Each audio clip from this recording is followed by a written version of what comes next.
Salam sejahtera, saudara kekasih Tuhan. Kembali kita akan merenungkan firman Tuhan yang saya beri judul Tuhan tahu apa yang kita butuhkan.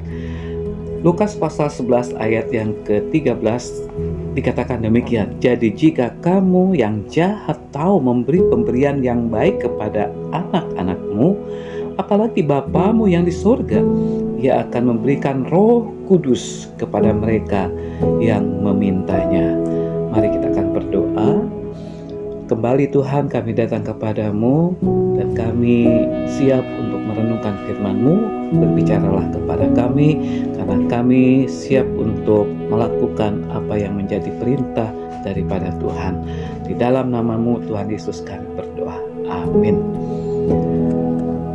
Tuhan tahu apa yang kita butuhkan. Nah, kita pasti akan menjalani hidup dengan hati yang berbunga-bunga dan senang ketika kita yakin bahwa Tuhan selalu tahu apa yang kita butuhkan.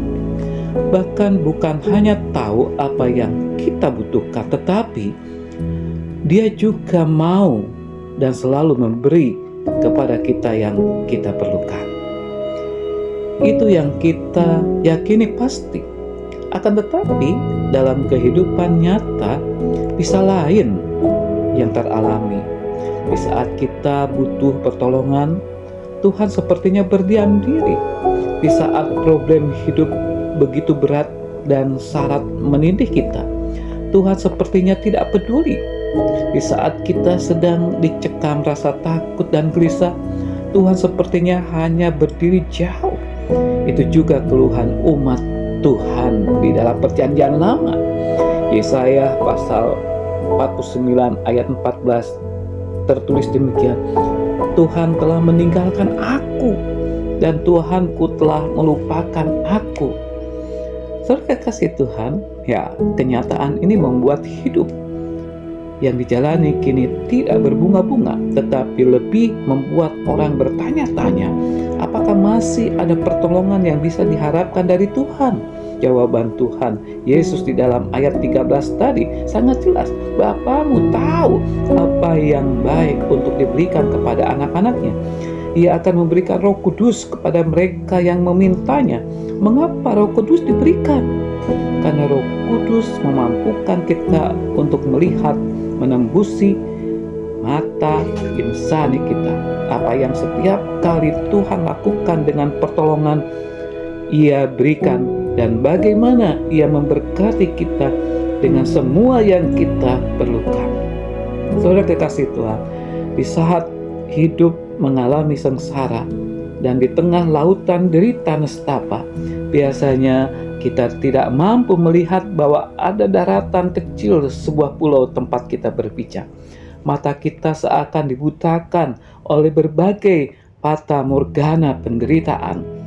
Tetapi ingat, Roh Kudus memampukan kita melihat ada daratan tempat kita berpijak di sana.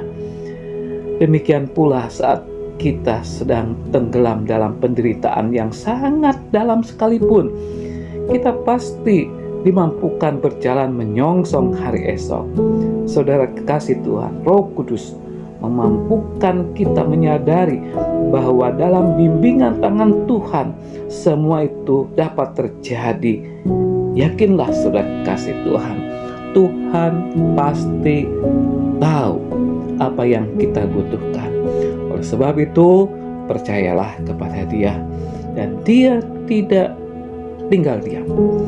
Dia pasti akan bertindak buat kita semua dengan kuasa Roh Kudus-Nya. Mari kita akan berdoa. Terima kasih Tuhan, karena kami tahu di saat kami mengalami kesusahan, rasa takut, gelisah sekalipun, kami yakin Kau peduli, Kau bertindak buat kami. Oleh sebab itu, kami izinkan terus Roh Kudus menaungi hidup kami, sehingga persoalan apapun yang kami hadapi akan mendapatkan jalan keluar. Terima kasih Tuhan untuk firman-Mu, dan firman-Mu ini sungguh-sungguh memberkati kami. Inilah Tuhan doa dan ucapan syukur kami. Di dalam nama Tuhan Yesus kami berdoa. Amin.